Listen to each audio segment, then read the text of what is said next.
नितिन इस बात से नाराज था कि उसके दोस्त सैम को नीची नजरों से देखा जा रहा था। नितिन क्रो गुट के ऊंचे पद पर बैठे लोगों के साथ एक मीटिंग में था, जहां बाबू और लाली के अलावा मेघा और माधव नाम के 2 लोग और थे। और ये लोग इस समय किंग लेवल बीस्ट और एम्पायर लेवल बीस्ट के शिकार पर जाने के बारे में बात कर रहे थे।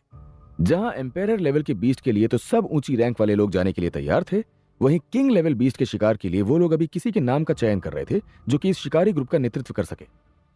नितिन ने सैम का नाम सुझाया था, पर माधव ने सैम के नाम को खारिज कर दिया था। इस बात पर नितिन थोड़ा गुस्सा हो गया था। नितिन ने इसकी वजह जाननी चाहिए, जिस पर माधव ने बताया कि सैम की यहां कोई खास इज्जत नहीं करता। माधव ने आगे समझाते हुए कहा, सैम का दिमाग बहुत साफ है और वो कठोर निर्णय ले सकता है, लेकिन आखिरकार वो केवल 2 महीने से ही क्रो गुट में रहा है। लोगों को ये बात पसंद नहीं आएगी कि हम उसे इतने कम समय में इतनी बड़ी जिम्मेदारी सौंप रहे हैं और उसे इतने महत्वपूर्ण मिशन का लीडर बना रहे हैं। मेघा ने सुझाव दिया, तो फिर कौन के बारे में क्या ख्याल है? अगर हम ये देख रहे हैं कि कौन यहां सबसे लंबे समय से रहता आ रहा है, तो वो कौन ही होगा, और वो सबसे लंबे समय तक रैंक सी पर भी रहा है। बाबू ने कहा, कौन? ये कोई बुरा विचार नहीं है। नितिन ने कहा, कौन? वो आदमी थोड़ा मोटे दिमाग का है, समझे? क्या तुम्हें यकीन है कि वो इन लोगों के लिए अच्छा होगा? नितिन को याद आया कि वो कौन के साथ केवल कुछ ही बार क्वेस्ट करने गया था। वो मजबूत और कुशल था, लेकिन वो उन लोगों के प्रति सख्त था जो गलतियां करते थे और चीजों को उसके तरीके से नहीं करते थे। मेघा ने पूछा, तो क्या तुम्हारे पास तुम्हारे दोस्त सैम के अलावा कोई और बेहतर सुझाव है? मुख्य क्वेस्ट कक्ष में वापस बाबू और अन्य लोग एक घोषणा करने के लिए बाहर आए थे। बाबू ने फिर इन सभी को बताया था कि एम्पायर लेवल बीस्ट को बी रैंक और ए रैंक द्वारा निपटाया जाएगा, जबकि बेस की देखभाल के लिए लाली को पीछे छोड़ दिया जाएगा। तर्क यह था कि वो नहीं चाहते थे कि उनके पीछे कोई मारा जाए, और इस काम के लिए किसी भी निचले रैंक वाले शख्स को लेना बहुत जोखिम भरा था। बाबू ने कहा, जहां तक दूसरे क्वेस्ट का सवाल है, जहां किंग लेवल बीस्ट को मारना था, वहां 5 लोगों की टीमें जा सकती हैं, लेकिन उनमें केवल रैंक सी और रैंक डी के सदस्य ही शामिल हो सकते हैं। जहां तक क्वेस्ट का नेतृत्व करने का सवाल है, तो हमने उसके लिए कॉन्ग पर फैसला किया है। कॉन्ग का नाम सुनते ही कमरे से कुछ खुशियां और सीटियां बजने लगी। जब सार्थक के ग्रुप ने देखा कि कॉन्ग कौन है, तो उन्हें एक बड़ा सा लंबा चौड़ा बॉडी बिल्डर जैसा दिखने वाला एक गंजा आदमी दिखाई दिया, जिसके चेहरे पर एक ट्राइबल टैटू बना हुआ था। लेकिन ऐसा नहीं लग रहा था कि हर कोई उस फैसले से खुश था, क्योंकि आधे कमरे में इस घोषणा पर सन्नाटा छाया हुआ था। बाबू ने आगे कहा, यदि आप अपने आप को इस क्वेस्ट के लिए रजिस्टर कराना चाहते हैं, तो कृपया कॉन्ग के पास जाएं और हम तैयारी शुरू कर देंगे। और इसी के साथ घोषणा खत्म हो गई थी और 2 क्वेस्ट, उनकी सभी जरूरी चीजों के साथ, वो क्वेस्ट बोर्ड पर आ गई थी। जब बाकी दूसरे ग्रुप्स अपनी टीम्स को रजिस्टर कराने के लिए कॉन्ग के पास गए थे, तब सार्थक अभी भी बैठा हुआ था और सोच रहा था कि वो क्या करे। उसे कोई जल्दी नहीं थी, और ऐसा नहीं था कि कॉन्ग अपनी टीम को जाने से मना कर सकता था। वो सभी रैंक सी के थे। सार्थक इसके बदले इनाम के बारे में सोच रहा था, क्योंकि ये एक नए प्रकार का किंग लेवल बीस्ट था जिसे कभी नहीं ढूंढा गया था। इसका मतलब था कि किंग लेवल बीस्ट को हराने के बाद उसके क्रिस्टल को राठौर परिवार को सौंपना होगा। बदले में उस ग्रुप को कुछ और मिलेगा जो किंग लेवल बीस्ट को मारेगा। लेकिन सार्थक को यह पसंद नहीं आया और उसे लगा कि वापस दिया गया किंग लेवल क्रिस्टल छोटे गुणवत्ता का होगा।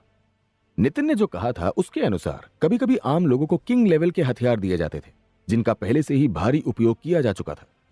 दूसरी ओर कम से कम उनकी टीम को क्वेस्ट पूरी करने के लिए पॉइंट्स मिलेंगे, लेकिन क्या इससे वास्तव में कोई फर्क पड़ेगा?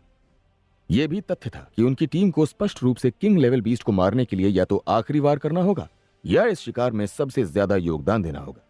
तभी सार्थक के दिमाग में एक विचार आया। शायद उसके लिए किंग लेवल क्रिस्टल को बिना किसी को दिए अपने लिए प्राप्त करने का एक तरीका था। यदि सार्थक की यह योजना काम करती है, तो शायद उसके पास एम्पायर लेवल के क्रिस्टल को भी हथियाने का एक मौका था। यह सोचकर सार्थक के चेहरे पर एक मुस्कान आ गई। उसको मुस्कुराता हुआ देखकर पार्थ ने कहा, ए सार्थक, मुझे अभी तुम्हारे चेहरे पर वो डरावनी मुस्कान पसंद नहीं आ रही है। कमरे के चारों ओर देखने पर सार्थक को अजीब सा निंजा जैसा दिखने वाला व्यक्ति दिखाई दे रहा था, जो पिछले लगभग 1 सप्ताह से उसके ग्रुप में शामिल हो रहा था। यह व्यक्ति वास्तव में लाली थी, और इस बार वो अपने सामान्य स्वरूप से थोड़ी अलग दिख रही थी। काले कवच के बजाय जो वो अतीत में पहनती थी, उसके कवच के ऊपर नियमित रूप से काले कपड़े थे। ऐसा इसलिए था क्योंकि आज उसने वही बीस्ट गियर पहना हुआ था जो उसने असेसमेंट के समय पहन रखा था, जो कि बीस्ट लेवल और किंग लेवल इक्विपमेंट का मिश्रण था। ऐसा लग रहा था कि लाली इस क्वेस्ट के लिए सी रैंक और डी रैंक के साथ जाएगी। क्रो गुट कोई जोखिम नहीं उठाने वाले थे। ये एक स्मार्ट कदम था और सार्थक को पता था कि वो क्या कर रहे थे। हालांकि उसे यह नहीं पता था कि लाली इतने लंबे समय तक उसके ग्रुप में एक झूठे नाम के साथ क्यों रह रही थी। लाली आखिर क्या जानने की कोशिश कर रही थी। अब उसे देखकर सार्थक को यह भी पता चल गया कि वो 5 लोगों के ग्रुप में शामिल हो गई थी, जहां सूजी भी उनमें से एक थी। यह संयोग नहीं हो सकता था। सूजी को संभवतः एक जासूस के रूप में भेजा गया था और उसने उसकी शक्तियों के बारे में उसे बताया था। सबसे पहले वो ग्रुप में शामिल हुई क्योंकि उसे उन पर संदेह था, और उनमें से सबसे ज्यादा शक पॉल, जो कि शुद्धम ग्रुप से था, उस पर था। शायद वो कुछ दिनों तक उस पर और नजर रखना चाहते थे ताकि यह सुनिश्चित हो सके कि वो सभी शुद्धम से नहीं है और उनके इरादे छिपे हुए हैं। लेकिन सूजी की रिपोर्ट के बाद लाली की रुचि बदल गई थी। लाली खुद को परेशानी भरी परिस्थितियों में डालने की कोशिश में टीम में शामिल हो गई, ये देखने के लिए कि क्या सार्थक के पास वास्तव में शैडो पावर्स हैं। वैसे भी सार्थक ने यही सोचा था। उसे नहीं पता था कि उसके पहले शामिल होने का असली कारण यह पता लगाना था कि ब्लड इवॉल्वर कौन था। सार्थक ने सोचा, हाँ, यह काफी परेशानी भरा होने वाला है। सार्थक के पास एक योजना थी, लेकिन लाली के रहते इस योजना को अंजाम देना काफी परेशानी भरा होगा। क्वेस्ट बोर्ड तक जाते समय सार्थक ने अपने दिमाग में 2 स्थानों को नोट कर लिया। वो समग्र क्षेत्र में लेकिन अलग अलग स्थानों पर प्रतीत होते थे। सार्थक ने सोचा, एक से दूसरे तक पहुंचना बहुत कठिन नहीं होना चाहिए। यह अच्छा है। सार्थक ने आदेश दिया, पॉल, इन दोनों क्षेत्रों के बारे में जानकारी निकालो और देखो कि क्या आपको दोनों जगहों के लिए कोई नक्शा भी मिल सकता है क्या। जितना संभव हो यह उतना विस्तृत होना चाहिए। लागत के बारे में चिंता बिल्कुल मत करें। कुछ भी अजीब हो तो उसे तुरंत नोट कर लें। पॉल ने फिर सिर हिलाया और चला गया। उसने यह नहीं पूछा कि क्यों, और वो ऐसा करने के लिए सहमत हो गया था। हाल ही में पॉल सार्थक के प्रति ज्यादा आज्ञाकारी और कम चिड़चिड़ा हो गया था।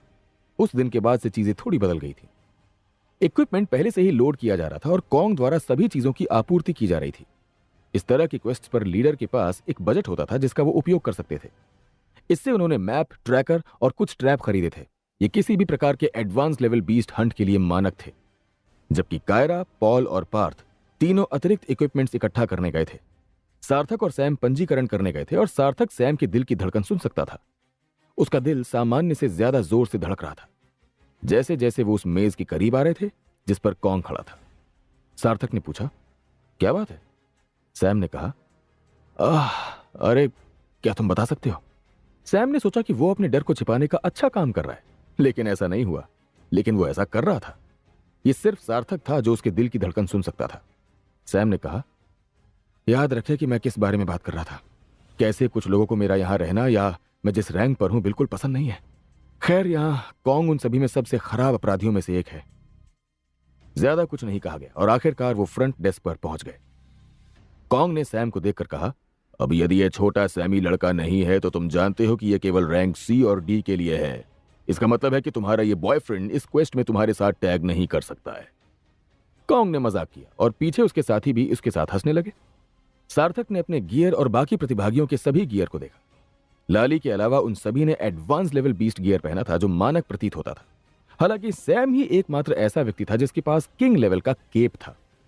ऐसा लग रहा था कि रैंक सी को इस बिंदु तक पहुंचने के बाद बेहतर गियर पाने में परेशानी हो रही थी। सार्थक के समूह के लिए उन सभी के पास अभी भी अधिकतर इंटरमीडिएट गियर ही थे। मुख्य कारण यह है कि उन्होंने अभी अभी सी रैंक में प्रवेश किया था और अभी भी उनके लिए कुछ एडवांस लेवल बीस्ट को मारने के लिए किसी क्वेस्ट पर जाना बाकी था। सैम ने उत्तर दिया, कॉन्ग प्लीज मुझे रजिस्टर करो, मैं कोई परेशानी नहीं चाहता।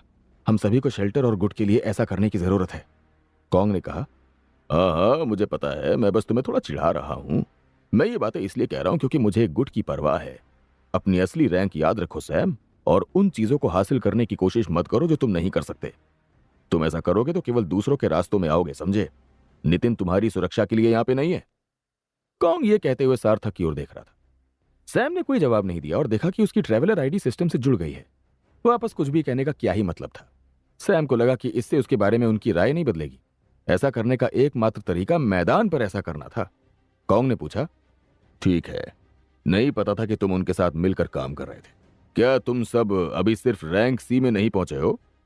सार्थक ने उत्तर दिया, क्या इस क्वेस्ट में डी रैंक वाले लोगों को भी अनुमति नहीं है?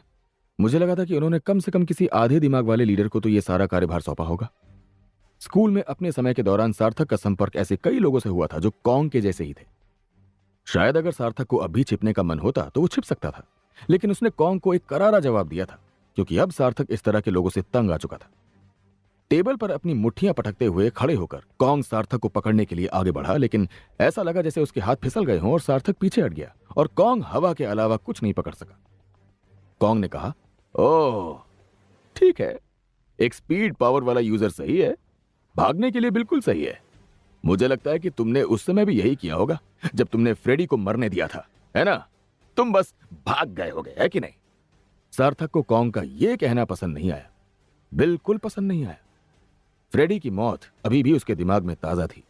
यह सुनकर फ्रेडी के खून से लथपथ शरीर की तस्वीरें उसके दिमाग में आ गई। फिर किसी कारण से, क्योंकि सार्थक के अंदर गुस्सा उबल रहा था, वो तस्वीर बदल दी गई।